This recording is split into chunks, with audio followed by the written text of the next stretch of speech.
Penitential leaves a pack with promise makers. Never realized the precious time these bitch niggas is wasted. Institutionalized, I live my life, a product made me crumble. Too hard and full of smile. It's crazy to be humble. We ballin'. Catch me, Father, please, cause I'm falling to liquor stove. Past the hen, I see you, hear you calling. Can I get some more? Mama checking on my bedroom. I ain't there. I got a head with no screws in it. What can I do? One life to live, but I got nothing to lose. It's me and you. On a one-way trip to prison. Selling drugs. We all wrapped up in this living. Life is thugs. To my homeboys and Clip Max doing they bid. Raise hell to this real shit. You can feel this. When they turn up the lights, I'll be there in the dark. But eternal through my heart. Now, Hail Mary, nigga, come with me. Hail Mary, nigga, run quick, see. Do we have him now? You wanna ride or die? Gotta work on the maps a little bit. Make sure the maps stay on deck. Alright, fam, welcome back to the channel. This workout consisted of bench press to the maximum level. Hold on, let me make sure my settings is right. I'm at 1600 ISO. And that's 1600 for that pump motherfucker that was talking shit. I seen somebody put a comment talking about, well, I deleted the shit, it's long gone. Talking about, you don't know nothing about nothing, man. You got the ISO at 16,000. I said, nah, actually it was at 1200, but he thought I said 12,000 because 1200 is 12,000 now, right? Yeah, anyway. If you stupid as hell, don't even leave no dumbass comments trying to clown because you make yourself look dumb, alright?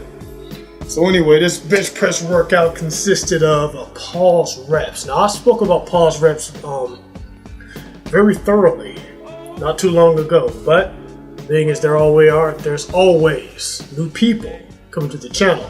I feel I should reiterate that. So what pause reps really consists of is building the power at that bottom position, all right? It has its uses. Touch and go bench press is what is my main focus, but I do pause reps. Touch and go is going to be an overall thing. Touch and go is going to give you your strength, your endurance, your power, your stamina, and your bench press. You know what I'm saying? When you do the pause reps is going to give you that power.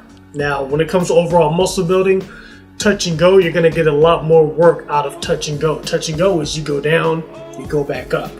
There's minimal rest in between the time you go down and you go back up. Touch it, then you go. Touch it, you go. You're going to be able to get your multiple amount of reps per set. As you can see in the footage here, when you go down, I'm not just going down for the typical 2-second pause. Going down there for 4 seconds. You really relax that. You really let that weight grind into your chest. That's not the focus of grinding it into your chest. That's just something that happens when you're pausing it. Then you press that back up. Give it a good 4 solid seconds. Now, what that's gonna do is give you maximum amount of power in this push position here. Boom.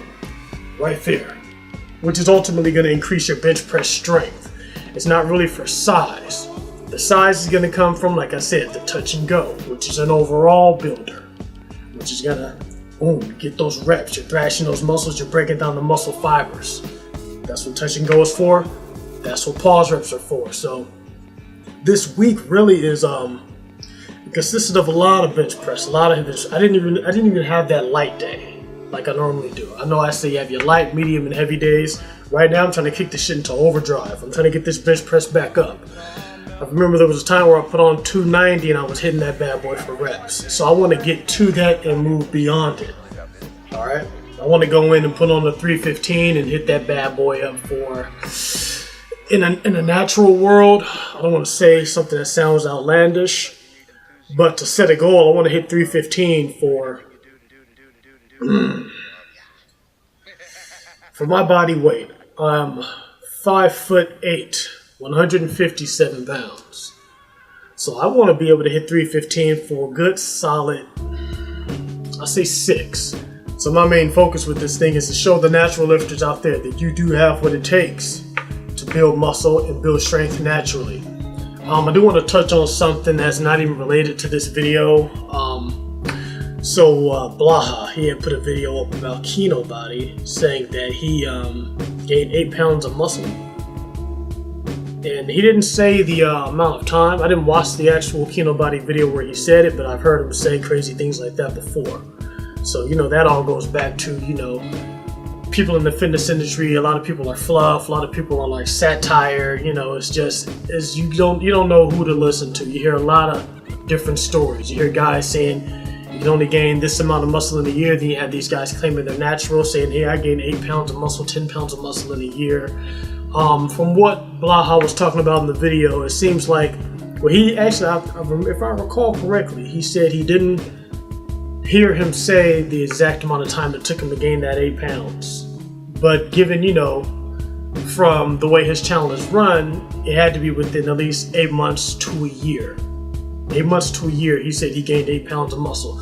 Now, as a real lifter, a natural lifter, Mr. Non-fluff, no bullshit, ain't no way in hell you gonna get no motherfucking 8 pounds of muscle. Especially being a person who's been in the gym, you know what I'm saying, 4 years. You're not a newbie. You're not getting you're past your noob games. If you're not taking anything, you're not gonna be putting on 8 pounds of muscle in a year. Me, I'll be happy to put on a few pounds, 1.5 pounds, maybe 2. You know what I'm saying, within a year. If I approach this bulk correctly, and you know, like I said, my lean bulk is gonna be 5 pounds of body fat. I'm not putting on 10, 20, 30 pounds of body fat. So if I approach this thing correctly, I could put on maybe 1 pound, 1.5 pounds, maybe 2 pounds, man, if I really go at it. Really keep my diet on point, man. Keep the protein there, keep the carbs, keep the fats. The fats is what's gonna give you your natural testosterone. So if your natural testosterone is on point and you're eating healthy, whole foods, you're staying away from the Pop-Tarts if it fits your macros bullshit, you're gonna put your body in an optimal position to gain as much muscle mass as you can. And like I said, putting on only 5 pounds of body fat means when you cut down, you're gonna knock that shit off quick. You're not gonna lose all that valuable muscle. You don't wanna lose a few ounces of muscle trying to get back lean. It's called discipline. You stay disciplined in your lean bulk. That means when you go into your cut, you don't have to lose all this extra fat. It's a process, man. Some people don't think you have to work for it. You gotta work for it. You can't just go in here and renegade and do whatever the hell you think. Like I said, I've done the fat man bulk before. I've done it. All right? It's just hectic. It takes forever. It takes weeks and weeks and weeks and weeks and weeks to get that weight off. By the time you get that weight off when you're in a caloric deficit for so damn long, you're gonna be losing muscle. That's just part of the game. Because you're not eating to fuel the muscle. You're not eating to fuel your body. You're putting your body in starvation mode to cut all that fat off. So if you would have had a little discipline from the get-go, you know what I'm saying, instead of doing this, that, and the other, eating all these different foods, eating ice cream every night, man. It's okay to have your sweets every once in a while, man, but you gotta be moderate, you gotta be disciplined. That's the number one thing. So, my main focus right now, besides this lean bulk, my lean bulk is the bench press. Alright? Bench press. I don't care about squats. I know a lot of people say, man, what's up with your squat? How much do you squat? I have no clue. I'm not gonna bullshit you and tell you, yeah, I can squat this now. I don't know. Shit. I have naturally strong legs. I'm a martial artist. But being a martial artist, like I say, I train sports specific. The program that I'm writing right now is sports specific. You know what I'm saying? It's gonna be for people who are in sports. Not everyone who works out is a bodybuilder. Meaning you're not gonna go in and put on heavy bodybuilding type workouts, bodybuilding rep ranges when you wanna work your legs. If you're a football player, you want strong legs. Not necessarily big, huge, super muscular legs. That's gonna cut down on your speed. If you're a basketball player, you want strong athletic legs, which is gonna give you better hops, better agility, better endurance going up and down the court. You don't want these big muscular, super sized, goddamn Hulk legs trying to be a basketball player. That doesn't benefit you at all. So the way I'm writing this program, the way I'm approaching it, is from a athletic perspective and a bodybuilding perspective at the same time. Like I said, I'm writing everything is going to be in this thing. Everything. No matter what you do, is going to be something in there for you. But like I said, my personal training, I do legs every so often. And when I do legs, I normally do the, what's that damn machine called? You put the pin in and you just do the extensions, leg extensions. I do a lot of those. Sometimes I'll do the the seated leg press where you put the 45s on and you kick back and you press it up. I do that sometimes, but I stay away from squats. Squats is gonna, for my profession, is gonna damage your knees over time. So how can I be a martial artist throwing spinning back kicks when it's very leg intensive being a martial artist? But I hurt my leg in the gym because I was trying to max out on squats. Does it benefit me? If you're just a regular Joe bodybuilder, then hey, by all means, go for, max out. You know what I mean? Damn, this just popped in my head. Alpha Destiny when he does some crazy ass workouts. Stay away from that stuff, man. I'm gonna make a video about that probably within a day or two. Don't hold me to it, but it's gonna come. People need to understand the game is cold, man. You got these dudes running around here claiming 100% natty, man, and they doing these crazy ass close to 1,000-pound lifts. He's talking about going 1,000 pounds pretty soon on this what's this shit called? Jefferson lift. You hold the bar between your legs. I watched the last one he did for, I believe it was 900 and something, 970. And he has like this much range of motion in there. You know what I'm saying? Because he has his legs in the V. I guess we call it the sumo position. His legs are already out this way. So he doesn't even have that much range of motion when he's doing the move. So he's only going like that. It's not like his legs are coming from full lockout from like, ass to grass position trying to do those things. He already, it's the way he sets his legs up. He only has to go up like this, not that much, to hit his lockout. Where you're not really even working the muscles at all. And it's not something to be proud of, you know what I'm saying? Like, who gives a fuck about a Jefferson lift? And the thing about it is, you got to understand, your tendons are only going to be able to handle so much. You know what I'm saying? Now, people being on the juice and they're able to do that type of stuff, I just throw that out there, man. I've been in the gym for a long time. You know what I'm saying? I've seen a lot of stuff. And I know Jack LaLanne juicer when I see it. Alright. So you gotta understand your muscles are gonna get stronger. You're taking the Anavar, your muscles are gonna get a lot stronger. But it does nothing for your tendons. It does nothing for your connective tissue. It does nothing for your bone density. So eventually you're holding that heavy ass weight. You're gonna snap something to your shoulder. You're gonna pull a bicep. You're gonna snap a knee. You're gonna snap up your back. You snap up a back vertebrae, man. I see these YouTubers doing it all the time, man. They do it all the time. They just hide it because they don't put it on the videos. You know what I'm saying? Some people do, some of them don't. But they're always in pain. They're always in agony. Once you start doing that, man, now you gotta take all this. It's downhill from there. So you're out of the game.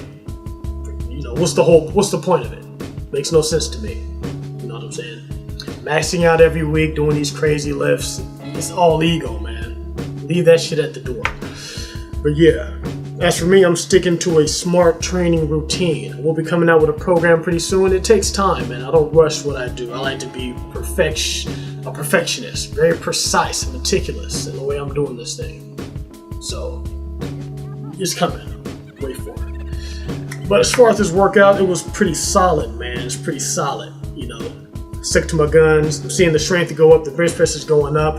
Like I said, all this week I've done moderately heavier bench press. I didn't really have a light day. But, I got excited. The weight's going up. Be smart. You can push yourself, but be smart about it. You know what I mean? I went in there doing something that I know I can do, but something that's going to push me, adding an extra rep, adding an extra set. Throwing in those pause reps is going to give you that power. Pause reps, like I said, is not for building muscle. It's more for the power. So do your touch and go, do your pause reps. And your accessory movements. Last thing that you saw at the end of that. Your accessory movements are key. Make sure you work those triceps, all right? If you're trying to get a bigger bench press, you got to work your triceps. You got to know that a large percentage of your power is going to come from these tries. You want to get a solid lat pull down. It's always good to work your back, but make sure you work your biceps. A large percentage of that is going to come from your biceps. People say, well, you want to eliminate biceps when you're doing those movements. No, you don't. If you have the weight heavy enough, if you have on 100 and something pounds on a lat pull down, your biceps are part of that movement. They're gonna get worked. But your biceps, trust me, your biceps are not pulling 180 pounds. You can always say it's just 180, I'm throwing a number out there. Your biceps aren't holding all that 180. Because how can you hold all that 180, but then you go over to the damn dumbbell rack and you only curling the 35s and the 40s? You can't grab a 180 pound dumbbell and curl that motherfucker, can you? I ain't seen nobody do it yet, unless you want some Anavar, or you got a fake ass weight. So you gotta understand your biceps are part of your back movements. So when you do those pulls, you know you're focusing on your back, and at the same time, your biceps are gonna get the work. Your biceps are gonna tire out a lot sooner than your back is. So it just comes down to training. Train your accessory movements, give your biceps more strength so they don't tire out on your back movements, and you're gonna be able to do more back movements, which is going to equate to a bigger back, a stronger back. So it's a simple science, people. All right, I guess that's it. Don't forget to like, comment, subscribe to the channel. And with all that said, you tuck that gut in. Get to the gym. Do work. Muscle up. My adversaries cry like hoes, fully eradicate my foes. My lyrics explode on contact. Came in you hoes, who else but mama's only son? Fuck the phony niggas in the world. Say my name, watch bitches come.